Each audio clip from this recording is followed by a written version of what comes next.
कृष्ण कृष्ण कृष्ण हरे हरे हरे राम राम राम हरे हरे हरे कृष्ण कृष्ण कृष्ण हरे हरे पुंडलिक वरदारी विठ्ठल श्री ज्ञानदेव तुकाराम सद्गुरु गणेशनाथ महाराज की जय.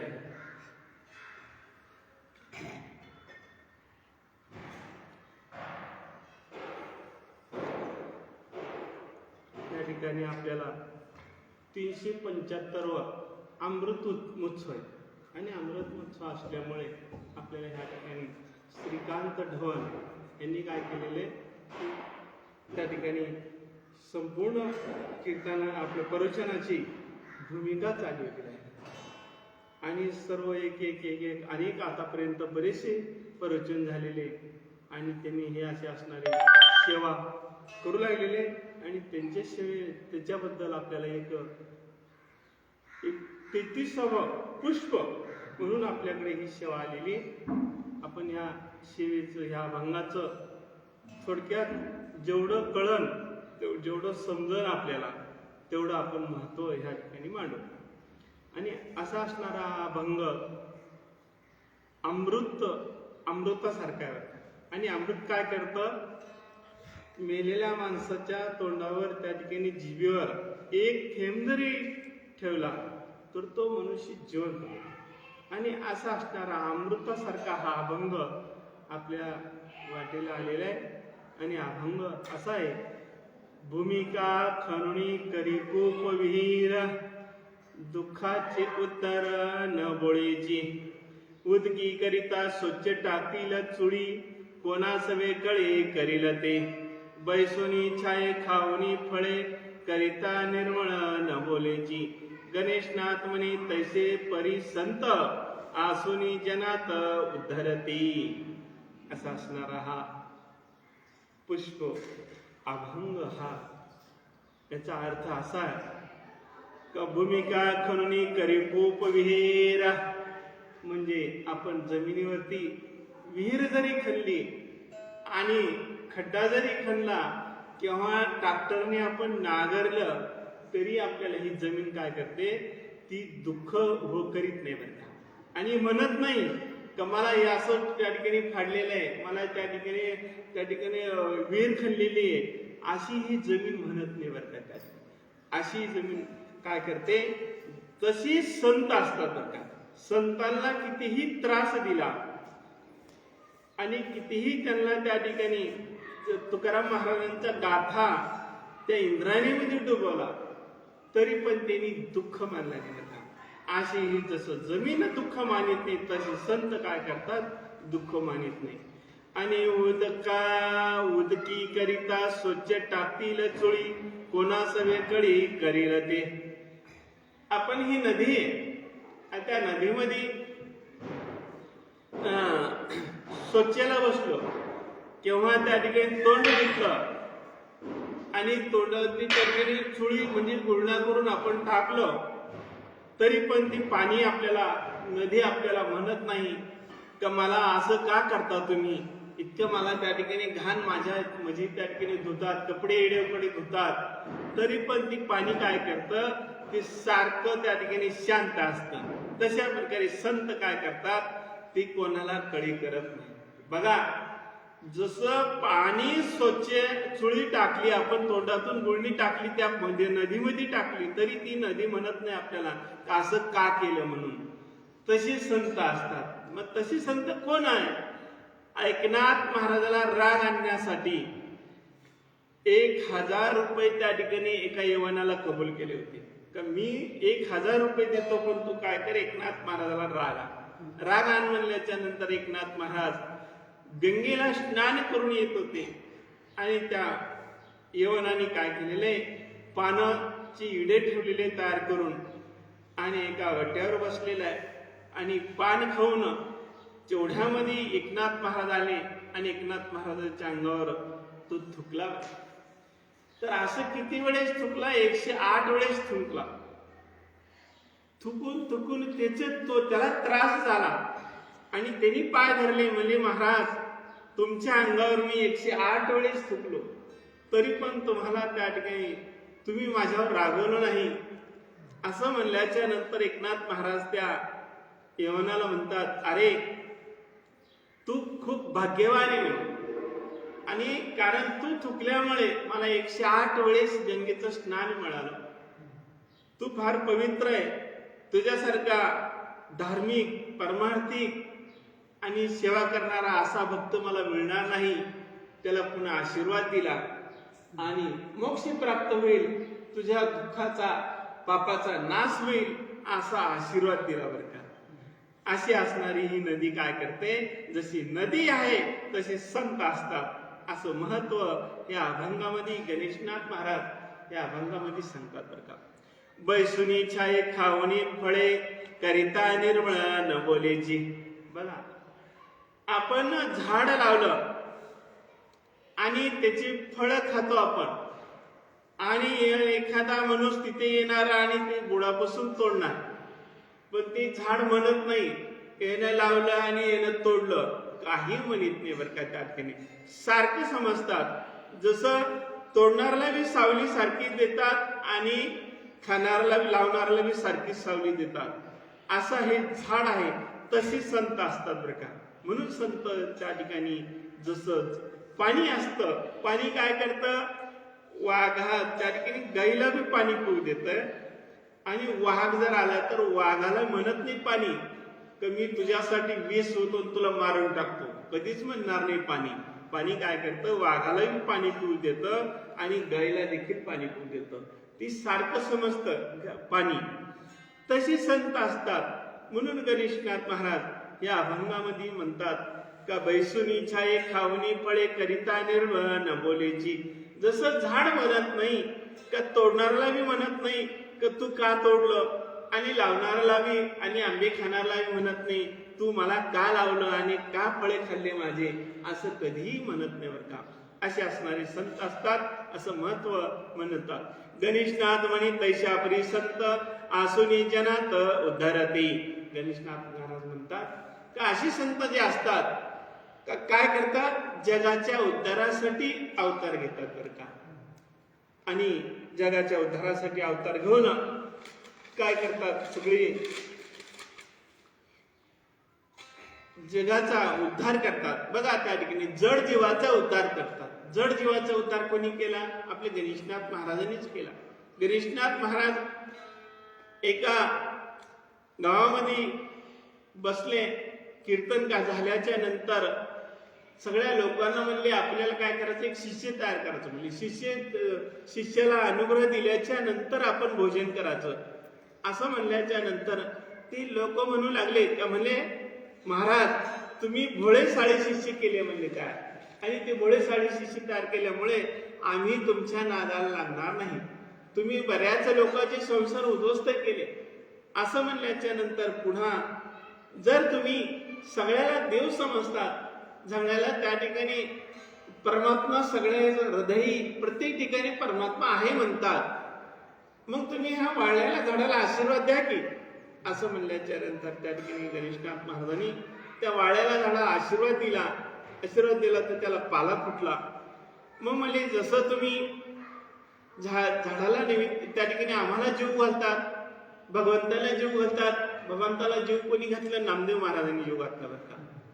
तसं तुम्ही जसं संत देवाला देखील त्या ठिकाणी दगडाच्या मूर्तीला देखील जीव घालतात आणि दूध पाजू शकतात, तसं तुम्ही काय करा, झाडाला जीव घाला. असं म्हणल्या त्या ठिकाणी नाथांच्या हातामध्ये भाकर भाजी दिली आणि ते नाथांनी त्या झाडाला उपदेश केला का हा भगवंताचा प्रसाद आहे आणि तुम्ही प्राशन करा. असं म्हणल्या त्या झाडाने काय केलेले, तो प्रसाद भक्षण केलेला आहे. असे जे संत असतात आणि असे जे संत त्या ठिकाणी जगाच्या उद्धारासाठी अवतार घेतात आणि असे संत असे भक्त भगवंताला आवडतात बरं का. त्या ठिकाणी भगवंत म्हणतात की जो लीन आहे, नम्र असतो. आणि गणेशनाथ महाराज सगळ्या संतांचं वर्णन करतात. काही संत असे असतात, संत तसे असतात. एकनाथ महाराजांनी असे केले. ज्ञानेश्वर महाराजांनी मुलीचा मुलगा तयार केला बरं का. एका राजाला 10 मुली झाल्या आणि त्या राजाने सांगितलं आता जर मुलगी झाली तर मी तुला फाशी देईन. ती पत्नी 9वा महिना होता, ती घाबरून गेली आणि घाबरून गेल्याच्या नंतर ती म्हणली आता कसं काय करावं. मग दासी फार हुशार असते, दासीनं म्हणली तुम्ही काही घाबरू नका म्हणले, मी सांगते तसे करा म्हणले. मग ती प्रसूत झाली तर मुलगी झाली. मग आता आपली पती आपल्याला फाशी देणार, आता काय करावं असा प्रश्न पडल्याच्या नंतर दासीने सांगितलं तुम्ही काही तसे करू नका म्हणले, मी सांगते तसे करा म्हणले. मग त्या दासीनं ब्राह्मणाला बोलून आणलं आणि महाराजालाही बोलून आणलं. महाराजाला सांगितलं, ब्राह्मणाला सांगितलं म्हणले महाराज तुम्ही पंचांगण सांगताय खरंय, पण तुम्हाला सगळं सांगता यावं लागतं. खोटं बी सांगावं लागतं आणि खरं बी सांगावं लागतं म्हणजे. महाराज म्हणले, ब्राह्मण म्हणले आम्ही खोटं सांगू शकत नाही, खरंच सांगणार आम्ही. पैसे दिल्यावर मग म्हणले सांगू शकतो म्हणजे, खोटं बी सांगू शकतो आणि खरं बी सांगू शकतो म्हणजे. पैसे दिल्यावर काही बी करता येतं असं असणार आहे. त्या ठिकाणी त्या दासीने सांगितलं मग तुमचा दक्षिणा किती आहे पंचांगणाचा सांगण्याचा म्हणजे 100 रुपये, तुम्हाला 500 रुपये देतो म्हणजे. पण आम्ही जसं सांगेल तसं पंचांगण सांगायला पाहिजे. ठीक आहे. ते ब्राह्मणाला आणि महाराजाला सांगितलं. दोघं जण पंचांगण घेऊन राजापाशी गेले आणि राजाला पंचांगण काढलं आणि सांगायला सुरुवात केली. तर तुमचा मुलगा असा असणारा गुणवाने धनवाने एवढं वर्ष राज्य करील, पण त्याला एक अवघड आहे. काय अवघड आहे सांगा सांगा सांगा. नाही म्हणले राजेसाहेब सांगितलं तुम्हाला वाईट वाटेल. नाही म्हणले सांगा काय असत ते सांगा म्हणले. सांगा म्हणल्याच्या नंतर महाराजांनी पैसे घेतले होते 500 रुपये आणि 500 रुपये घेतल्यामुळे ब्राह्मणाने 500 रुपये घेतल्यामुळे त्या दोघांनी मी सांगितलं तर तुम्ही जर 25 वर्षी मुलाचं मुख पाहिलं तर तुम्हाला घात होईल असं म्हणल्याच्या नंतर राजा म्हणला आपल्याला मुलगा तर झाला ना, मुखच बघायचं नाही ना, काही हरकत नाही 25 वर्षानं बघू आपण. असा राजाला आनंद वाटला. राजाने काय केलं ब्राह्मणाला आणि महाराजाला आणखी सोन्याचा हार काढला आणि त्या ठिकाणी सप्रेम भेट दिला दोघांना. महाराज आणि ब्राह्मण उड्या मारत गेले आणि पुन्हा राजाने सगळ्या गावामध्ये पेढे वाटले आणि पेढे वाटल्याच्या नंतर ती मुलगी मुलाचा ड्रेस घालू लागली. सारखं मुलासारखं राहू लागले आणि मुलासारखं राहत असताना तो 20 वर्षाचा झाला आणि राजाला वाटलं आपला मुलगा आता 20 वर्ष झाला, आपण मुलाचं लग्न करावं. म्हणून राजाने मुलगी देखील पाहिली. एका राजाची मुलगी पाहिल्याच्या नंतर त्या मुलीनं आपल्या राजाच्या मुलीने विचार केला आपण मुलगी असताना आपले वडील मुलीबरोबर लग्न करतात, मग आपण काय करावं, राहण्यातच काय अर्थ आहे, दुसऱ्याच्या मुलीचं वाटोळं कशाला करायचं. असा अंतःकरणामध्ये विचार करून त्या मुलीनं घोड्यावर बसून एक दोर घेतली हातामध्ये आणि जंगलामध्ये निघून गेला. आणि जंगलात गेल्याच्या नंतर त्या ठिकाणी काय केलेले ती दोरी त्या झाडाला अडकवली आणि गळ्यामध्ये फास घालणार तेवढ्यामध्ये ज्ञानेश्वर महाराज, निवृत्तीनाथ, सोपान, मुक्ताबाई यांची एक चालली होती भावंड. आणि जात असताना ज्ञानेश्वर महाराज दिंडी पाहिल्याच्या ते संत पाहिल्याच्या नंतर त्या मुलीनं खाली उतरली. आपण संतांचं दर्शन करावं आणि पुन्हा आत्महत्या करावं, पुन्हा फाशी घ्यावं असं अंतःकरणामध्ये विचार केला आणि ती पळत आली आणि ज्ञानेश्वर महाराजांच्या पायावर मस्तक ठेवलं. त्यावेळेस ज्ञानेश्वर महाराजांनी आशीर्वाद दिला, उठ मुला, आयुष्मान भव असा आशीर्वाद दिल्याच्या नंतर ती मुलगी म्हणू लागली म्हणजे महाराज मी मुलगा नाही मुलगी.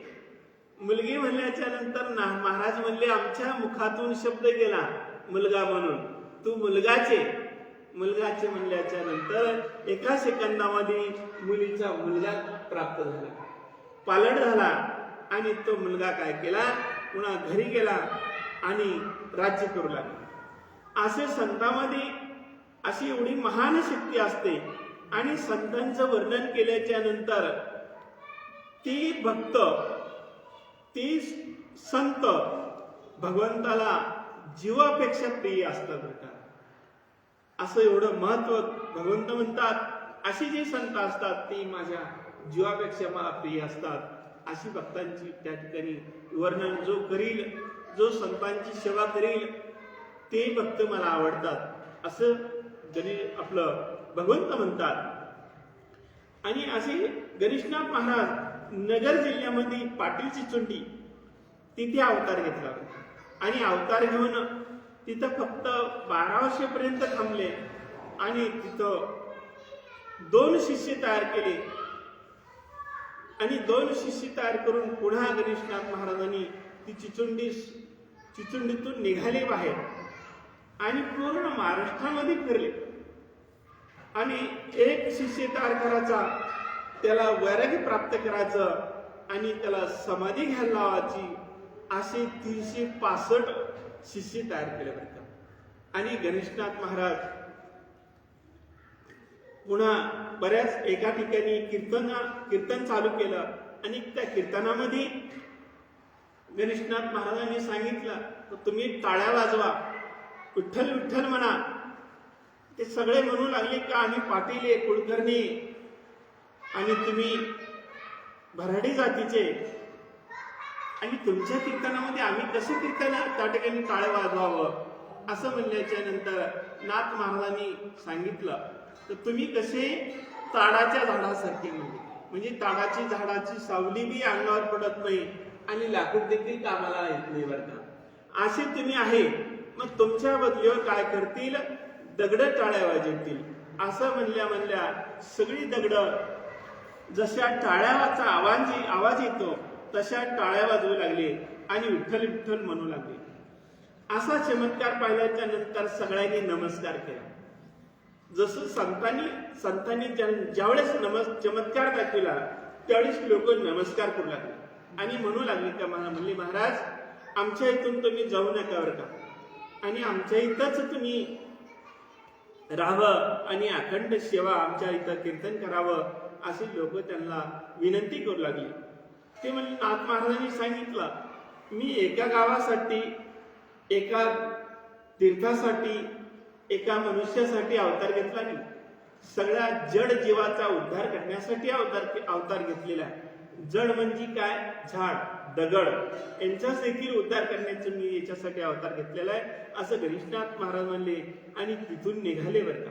आणि निघाल्याच्या नंतर पुन्हा आपल्या उजनीला अत्यंत प्रेम असल्यामुळे आपल्या इथं कीर्तन चालू केलं आणि दिवसा मंदिरात या ठिकाणी कीर्तन करायचं आणि संध्याकाळी शेतामध्ये जायचं.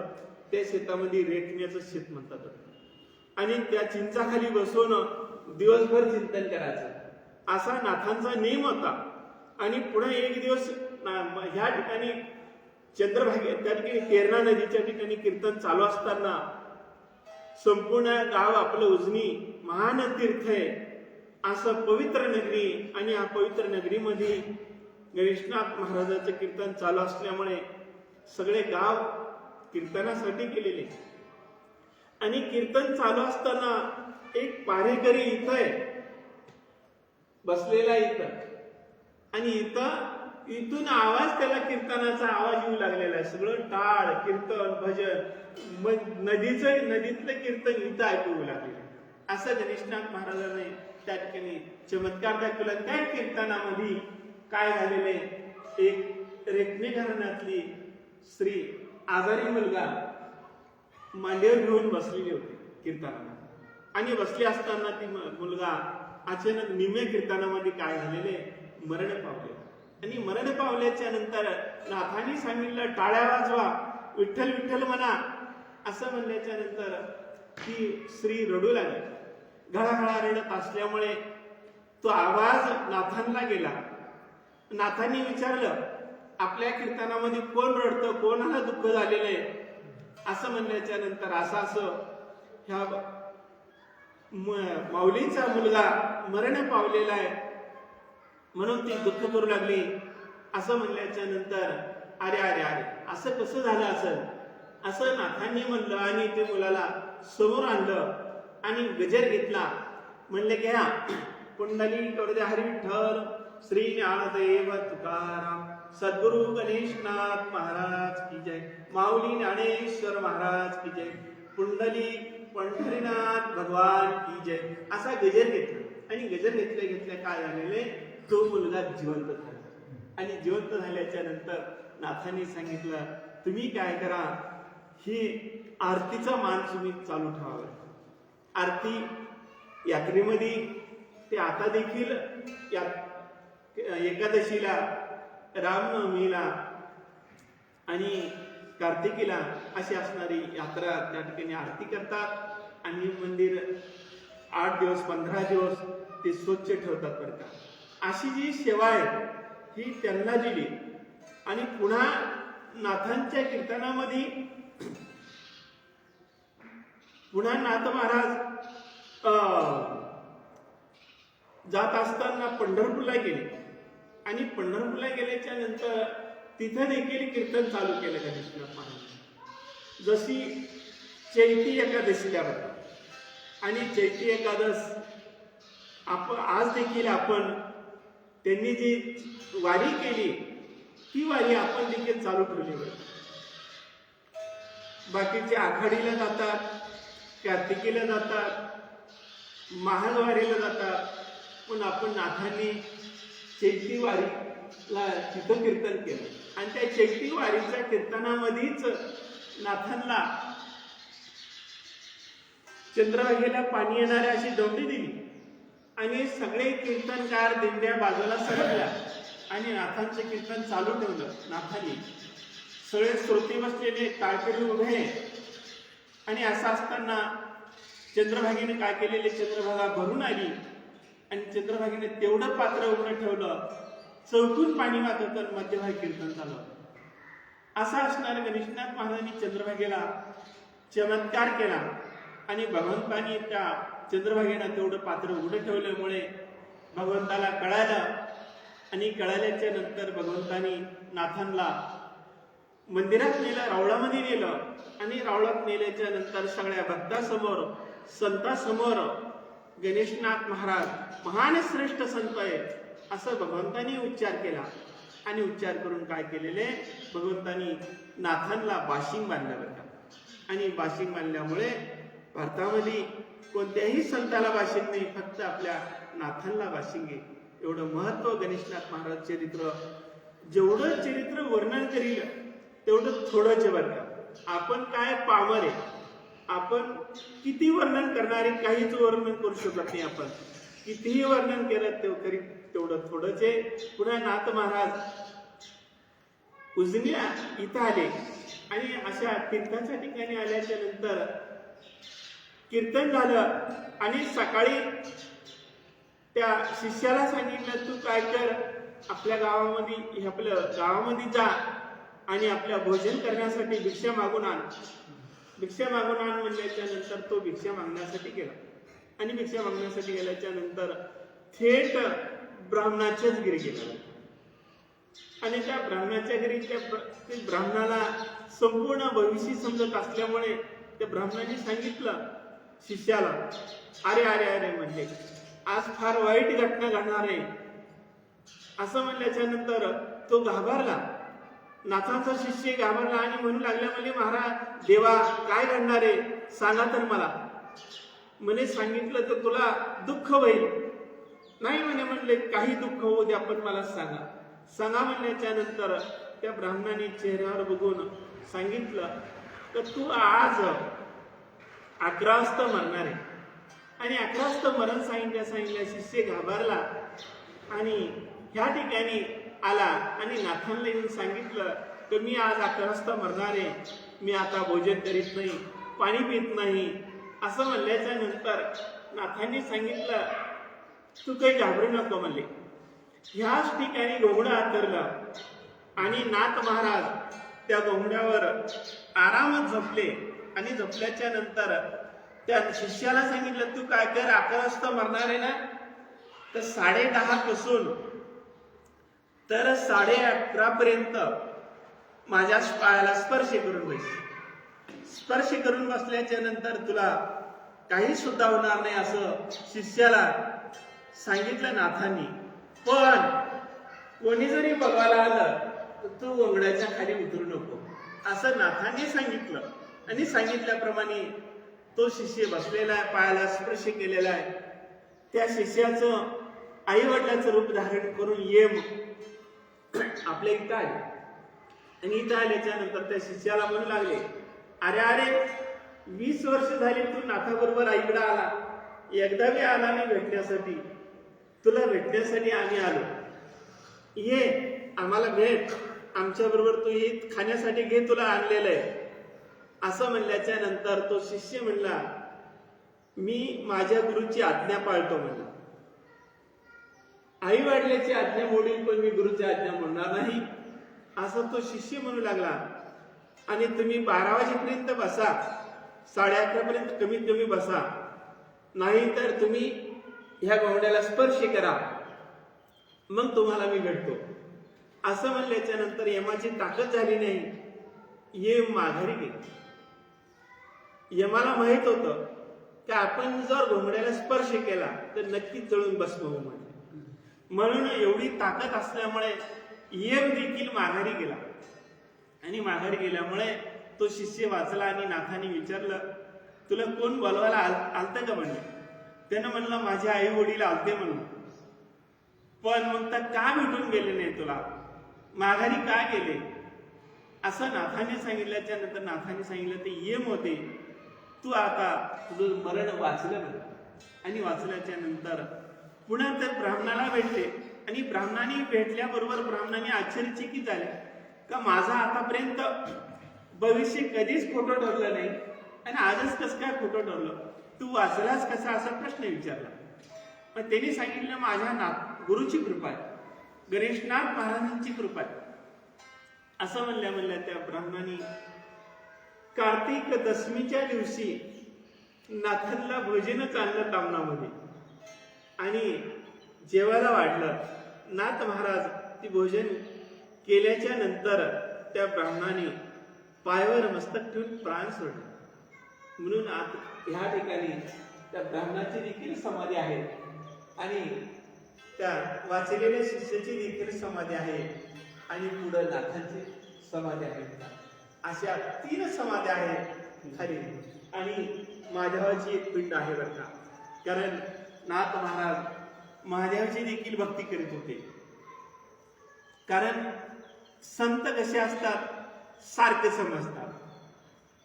विष्णू लहान आहे, महादेव लहान मोठा आहे, महादेव मोठा आहे, विष्णू लहान आहे असं कधी म्हणत नाही बरं का.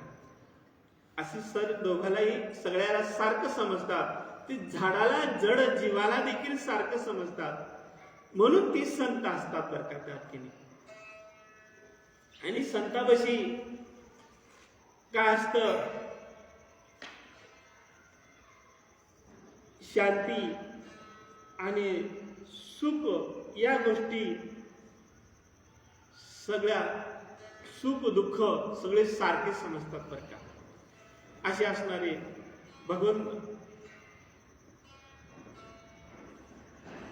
कारण सुखच याच्यात आहे. कशात आहे सुख, ऐश्वर्य सुख नाही बरं का त्या ठिकाणी. भगवंताच्या नामामध्ये सुख आहे. किती जरी विष्ठट असली, किती जरी संपत्ती असली, याच्यात सुख नाही.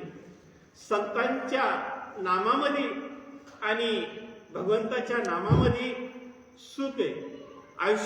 ऐश्वर्यामध्ये सुख नाही. भगवंताच्या नामामध्ये, संतांच्या नामामध्ये सुख आहे. एवढं महत्व संतांचं कितीही जरी वर्णन केलं तेवढं थोडंच बरं का त्या ठिकाणी. आणि आनंद कशामध्ये प्राप्त होतो, तर भगवंताच्या नामामध्ये प्राप्त होतो. भगवंताला संतांपाशी क्रोध, भय, त्रास, किती जरी त्रास दिला तरी ती सारखं समजतात. आणि सारखं समजतात समजल्यामुळे अशी भक्त, अशी संत त्या ठिकाणी भगवंताला प्रिय असतात बरं का त्या ठिकाणी. आणि अशी असणारी आपली नाथा पवित्र नगरी. आणि अशा पवित्र नगरीमध्ये आपण इथं पंचकोशीमध्ये राहत असणारे हे देखील पवित्र आहे बरं का. आणि अशा नगरीमध्ये जे कोणत्या का रूपानं होत नाही, येण्याच्या रूपानं म्हणा. आपला विना 75 ते 76 वर्ष झाले चालू करून, आणि असं 75-76 वर्षापासून अखंड येणं चालू. पाण्यावाले जरी गेले तरी गावातले देखील सेवा करतात. एक तास होत नाही पण सेवा करतात. आणि पुन्हा पाण्यावाले जरी आले ती देखील मनाभावापासून सेवा करतात बरं का. ही सेवा करत असल्यामुळे काय झालं, त्यांचा देखील सगळ्यांचं जे कोणत्याही रूपाने होत नाही सेवा करतात. आणि सेवा केल्यामुळे काय होतं, ती पापापासून मुक्त होतात आणि ती भगवंताला प्रिय होतात. एवढं महत्व त्या ठिकाणी ह्या येण्याचं देखील आहे बरं का. आणि कोणत्या रूपानं होते बघा. श्रीकांत ढवण हे इंजिनियर असून किती सेवा करतात, त्यांचं वर्णन करावं तेवढं थोडंच वर्णन. एवढी नोकरी असून एवढ्या यापातून नाथांची सेवा ते करतात. तर कशी करतात, तर ते त्या ठिकाणी प्रत्येक हे अमृत उत्सव आहे, 375 अमृत उत्सव आहे. आणि अमृत उत्सवाचं आपण त्या ठिकाणी नाथांचं चरित्र घराघरापर्यंत पोहोचावं. आणि संतांच्या अभंगाचं ही अमृतासारखी अभंग आहे. आणि अभंग सगळ्याला कळावं आणि प्रत्येकानं हा गाथा ही अमृतासारखी अभंग प्रत्येकाने एकतरी अभंग अमृत प्राशन करावं, वाचन करावं. आणि वाचन करून काय करावं, आपल्या उद्धार करून घ्यावं आणि मोक्ष प्राप्त करून घ्यावं.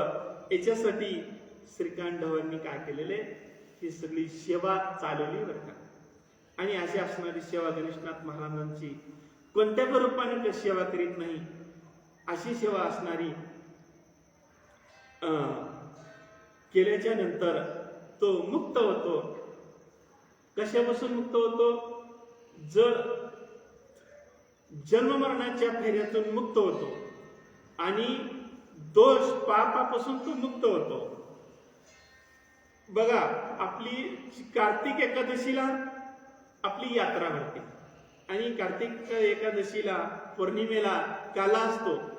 आणि त्या काल्याच्या त्या कार्तिक एकादशीला देखील आपले पंचकोशीतले सगळे लोक आपल्या नाथांना त्या ठिकाणी कोणी दंडवत घेतं, कोणी गलप घालतं. आणि असं नाही काय आपणच येतो, सगळ्या समाजाचे लोक आपल्या इथं मंदिरामध्ये नाथांची प्रत्येक रूपाना दर्शनासाठी येतात, सेवा करण्यासाठी येतात आणि त्यांचा आशीर्वाद घेतात बरं का. तसंच कार्तिक एकादशीला कार्तिक महिन्यात आपल्या इथे यात्रा आणि चैती एकादशीला आणि नवमीला आपली पालखी काय करते, पंढरपूरला जाते. आणि आताच आल्या 4 तारखेला सोमवारी असा असणारा आपला सोहळा नामस्मरण गजर करीत पायीवारी पंढरपूरला जात आहे बरं. आणि पंढरपूरला यावर्षी पालखीचा मान देखील असे असणारे नारायण गुरुबा ढवळ यांचीच पालखीला बैलाचा मान आहे का यावर्षी. आणि असा अमृत उत्सव आणि श्रीकांत ढवळ यांची देखील सेवा. आणि पुन्हा ह्या अमृत उत्सवामध्ये पुन्हा त्यांची बैल देखील त्या पालखीला आहे यावर्षी. आणि अशी असणारी पारिवाल्याला एक गाडी असती, ती पारिवाल्याला गाडी देखील शिमू रणवे यांची गाडी बघा, त्यांची देखील मनाभावापासून ह्या मंदिरामध्ये सेवा असते. आणि सेवा करत करत त्यांनी देखील पारिवाल्यासाठी बैलगाडी काढली बरं. आणि महाराजासाठी देखील एकनाथ कागे यांची देखील गाडी आहे बरं. अशी सेवा कोणत्या रूपानं होत नाही, करत राहतात. असे असणारे संत गणेशनाथ महाराज किती वर्णन करावं तेवढं थोडंच आहे. कारण गणेशनाथ महाराजांनी झाडाला नैवेद्य चालला, दगडाकडून काळ्या वाजून घेतल्या पुन्हा काय केलेले, मेलेला मुलगा जिवंत केला. आणि पुन्हा काय केलेले, गणेशनाथ महाराजांनी कीर्तन, गणेशनाथ महाराजांच्या कीर्तनामध्ये असे असणारे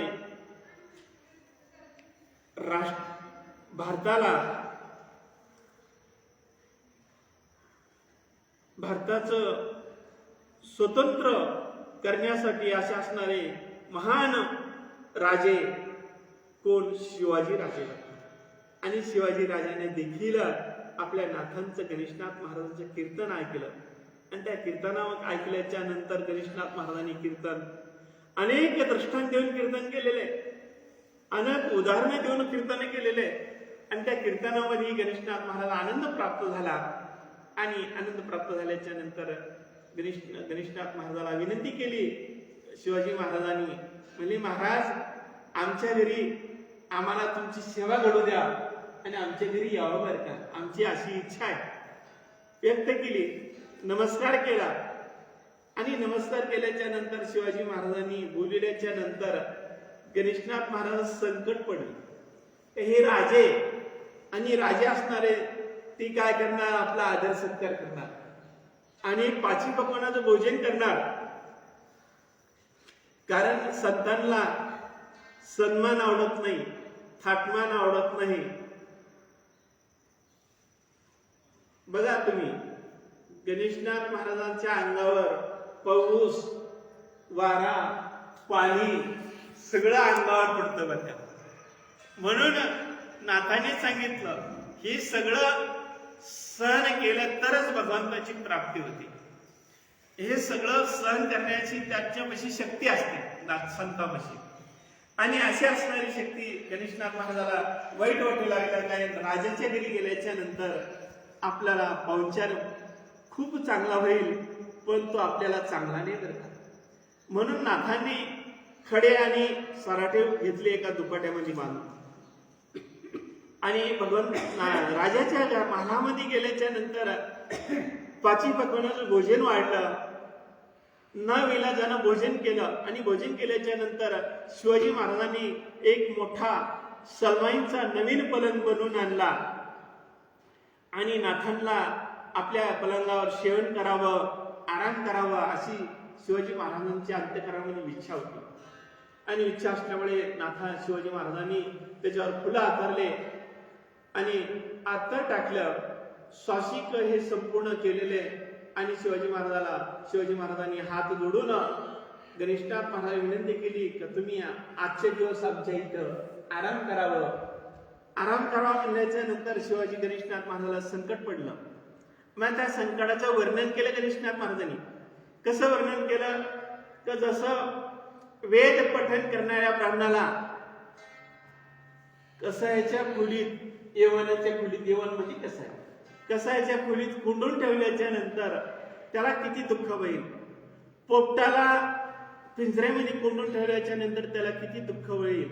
हरणाला त्या ठिकाणी घरामध्ये बांधून ठेवल्याच्या नंतर त्या हरणीला किती दुःख होईल. असं गणेशनाथ महाराजाला त्या शिवाजी महाराजांच्या महालामध्ये दुःख प्राप्त झालं. त्यांनी लिहून ठेवलं तसं. आणि गणेशनाथ महाराजांनी काय केलेलं, त्या फुलावर खडे आतरले आणि सराटे आतरले. आणि त्याच्यावर गणेशनाथ महाराजांनी आराम केला. लाल भडक पाठ झालेली. शिवाजी महाराजांनी 5 वाजता आले आणि नाथांच्या पलंगाकडे पाहिलं, पाठीला पाहिलं, लाल भडक पाठ पाहिली. गणेशनाथ महाराजांचे पाय धरले. शिवाजी महाराजांनी म्हणले, महाराज असं का केलं आमच्या घरी, असं का केलं म्हणल्याच्या नंतर गणेशनाथ महाराज म्हणतात शिवाजी महाराजांना, तुम्ही एक दिवस ह्या शरीराला आम्हाला त्या ठिकाणी पलंगावर झोपविलं तर ह्या शरीराला काय होईल, सुखाची सवय लागल, ह्या पलंगाची सवय लागल. आणि रोज हे शरीर काय करील, पलंगच मागील, शेवट गादीच मागेल म्हटले. म्हणून या शरीराला ती सवय नको, दुःखच पाहिजे. आणि दुःख असलं तरच सुख प्राप्त मिळतं. असं गणेशनाथ महाराज शिवाजी महाराजांना म्हणल्याच्या नंतर शिवाजी महाराजांनी देखील तो पलंग एका ब्राह्मणाला अर्पण केलं होतं. अशा सगळ्या अशा महान तुकाराम महाराजांची आशीर्वाद, गणेशनाथ महाराजांचा आशीर्वाद, रामदास स्वामींचा आशीर्वाद, अशा संतांचा आणि तुळजाभवानी मातेचा आशीर्वाद शिवाजी महाराजांना मिळाला होता. म्हणून शिवाजी महाराज महान राजे होऊन गेले आणि महान राजे होऊन त्यांनी काय केलेले, ह्या आपल्या देशाचं रक्षण केलं. आणि आपण जे आहे जिवंत, आपण जे वावरतो, ही शिवाजी महाराजांमुळे नाहीतर आपल्याला ह्या ठिकाणी मंदिरात बसायचा अधिकार मिळाला नसता, आपल्याला चिंतन करण्याचा अधिकार मिळाला नसता आपल्याला. असे असणारे संतांचा आशीर्वाद, देवीचा आशीर्वाद असल्यामुळे शिवाजी महाराजांची महान किती वर्णन केलं तेवढं थोडेच आहे. असे असणारे गणेशनाथ महाराजांचं किती वर्णन करावं. असे संतांची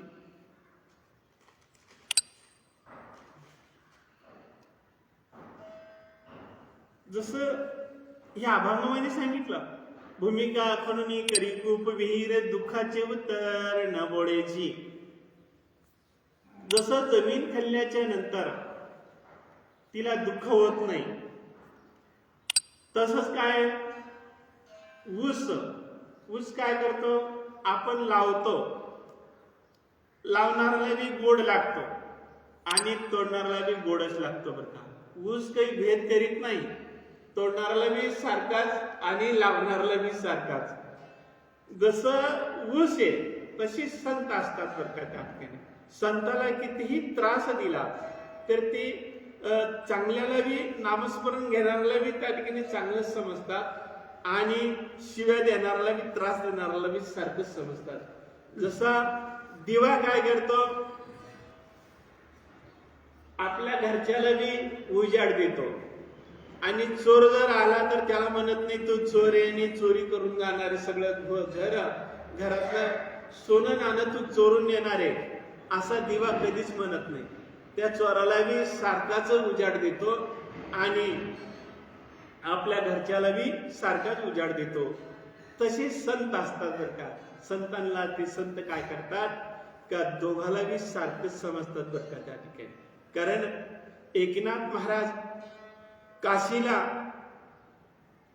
काशीचं पाणी रामेश्वरला नेत होते आणि रामेश्वरला नेत असताना एक गाढव तळमळ पाण्यासाठी तळमळ करीत होतो.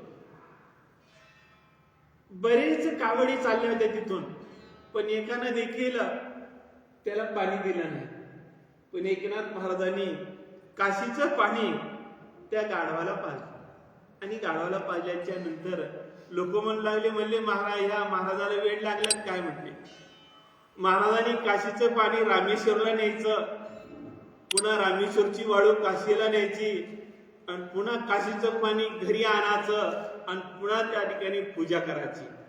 असं करायचं तर नाथांनी ही पाणी, काशीचं पाणी गाढवाला पाजलं म्हणले. असं म्हणल्याच्या नंतर नाथ महाराज म्हणले ते गाढव नाही म्हणले, त्या ठिकाणी भगवंत म्हणले. भगवंत म्हणल्याच्या नंतर लगेच भगवंत प्रगट झाले. मग भगवंत प्रगट झाले म्हणजे आपल्याला आपल्यासारख्या सामान्य माणसाला ते गाढव दिसत होतं, पण संत तसे नाही. संत काय करतात, गाढव जरी असलं तिथं देव समजतात. बघा, हिरण्यकश्यप प्रल्हादाला म्हणत होता, अरे प्रल्हादा, तू माझं हिरण्यकश्यप नाव घे, तू नारायण नारायण का म्हणतो, तुझं आहे तरी नारायण कुठं, दाखव मला. असं म्हणल्याच्या नंतर प्रल्हादांनी सांगितलं, माझा नारायण नाही कुठं, असं कुठं आहे का म्हणले. प्रत्येक ठिकाणी आहे म्हणले. मी या खांबात आहे का, आहे म्हणल्यावर त्या ठिकाणी हिरण्यकश्यपानं त्या खांबाला लात मारली आणि लात मारल्या भगवंतानी नरसिंहाचा अवतार घेतला आणि नरसिंहाचा अवतार घेऊन त्या हिरण्यकश्यपाला मांडीवर घेतलं आणि त्याचं पोट फाडलं होतं. कारण त्या हिरण्यकश्यपानं वर मागून घेतलेला होता महादेवाकडून. मला दिवसा नाही, रात्री नाही, आत नाही, बाहेर नाही, वर नाही, खाली नाही, आणि माणसाच्या हातात नाही आणि राक्षसाच्या हातात नाही, असं मरण मागून घेतलं होतं. म्हणून भगवंताला दिवसा नाही, रात्री नाही, दिवस माळवाच्या टायमाला आत नाही, बाहेर नाही, चौकटीवर बसावं लागलं. वर नाही, खाली नाही, मांडीवर घ्यावा लागलं. माणसाच्या हातात नाही, राक्षसाच्या हातात नाही, म्हणून नरसिंहाचा अवतार घ्यावा लागला. आणि पुन्हा त्या हिरण्यकश्यपाला मारावा लागला. कारण भक्ताचं रक्षण करणं हे भगवंताचं ब्रीद आहे. असे असणारे, जसं प्रल्हादाला प्रत्येक ठिकाणी भगवंत दिसत होतं, तसं गणेशनाथ महाराजांना देखील प्रत्येक ठिकाणी भगवंत आहे बरं का. संतांना प्रत्येक ठिकाणी भगवंतच आहे बरं का. बघा, नाथापाशी 5 शिष्य होते.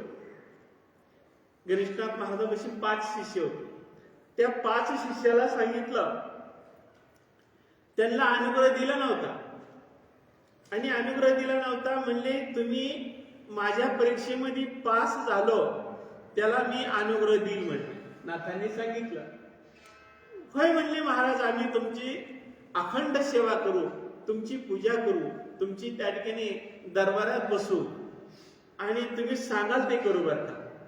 सांगाल ते करू म्हणल्याच्या नंतर नाथांनी सांगितलं, हे तुम्ही 5 जण आहे ना, तर एक 5 आंबे घ्या, आणि ज्या ठिकाणी कोणी नाही त्या ठिकाणी हे आंबे खावा म्हणजे.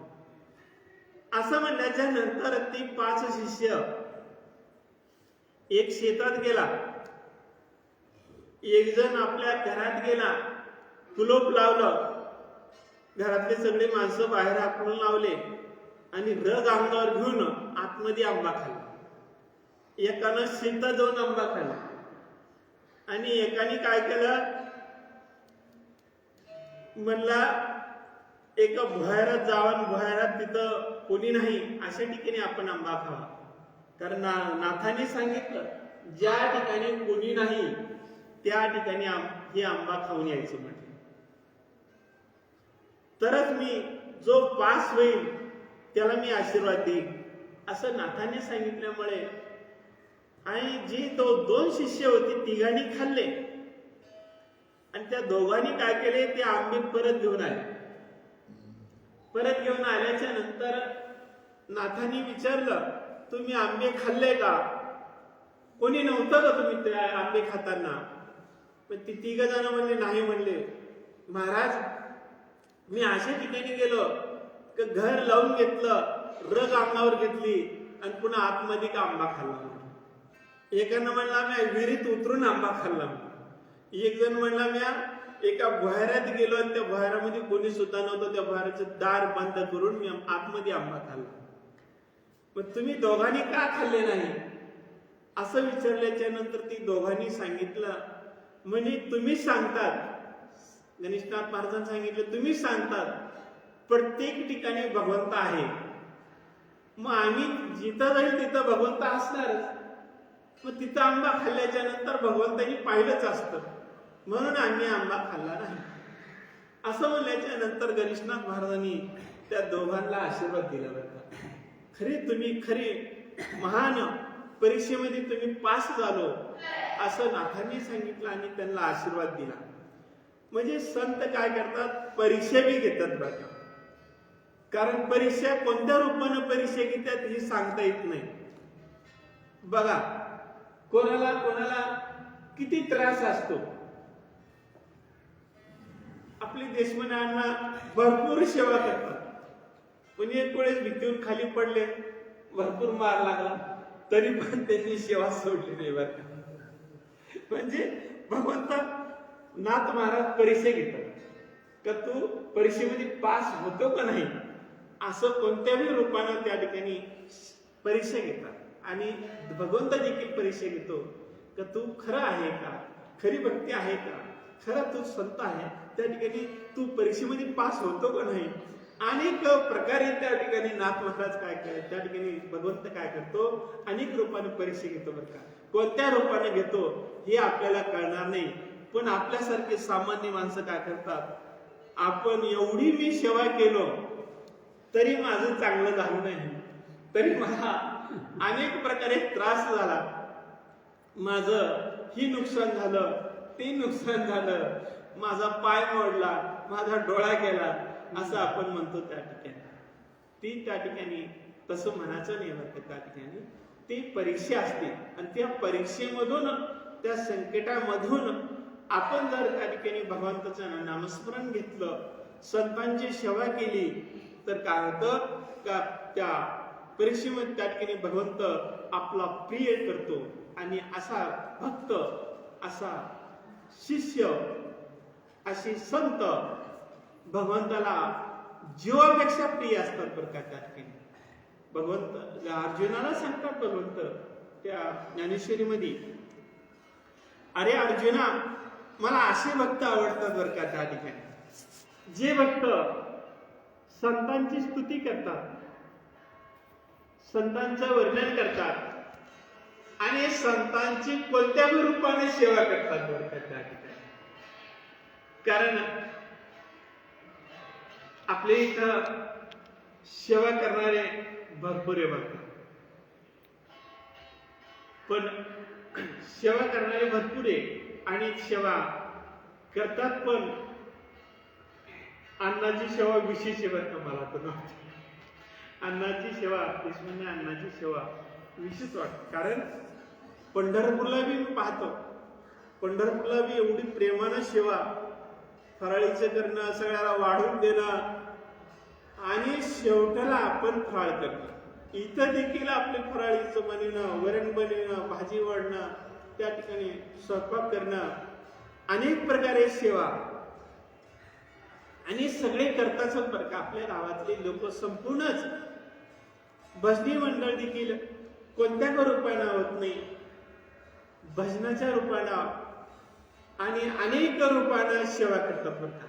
आणि अशी सेवा करणं, संतांची सेवा केल्याच्या नंतर ती भक्त भगवंताला प्रिय असतात. भगवंत काय म्हणतात, अर्जुनाला म्हणतात, असे भक्त मला जीवापेक्षा प्रिय असतात आणि मला असे भक्त मला आवडतात बरं का त्या ठिकाणी, जी संतांची सेवा करतात, जी संतांचं वर्णन करतात, जी संतांची त्या ठिकाणी कोणत्या रूपानं त्या ठिकाणी सेवा करतात. पंढरपूरचे वाटानं आपल्या पालखीची अन्नदानाच्या रूपानं सेवा करतात, असे भक्त मला आवडतात बरं का. असं भगवंत अर्जुनाला म्हणतात का संतांच्या सेवे, पालखीची जी सेवा करतात, अन्नदानाची हो, त्या ठिकाणी कोणत्या रूपानं त्या ठिकाणी पेंड हो किंवा त्या ठिकाणी कडबा हो बैलाला, कोणत्या रूपाने सेवा करीत नाही, अशी सेवा, अशी भक्त मला भगवंत म्हणतात, अशी भक्त मला आवडतात, अशी भक्त मला प्रिय असतात. असे असणारे गणेशनाथ महाराजांचा सोहळा आपलं 4 तारखेला सोमवारी पायी पालखी जाणार आहे आणि त्या पालखीच्या सोहळ्यासाठी अनेक आपल्या पंचकोशीतले भक्त देखील त्या ठिकाणी निघतात, येतात आणि यावं बरं का त्या ठिकाणी.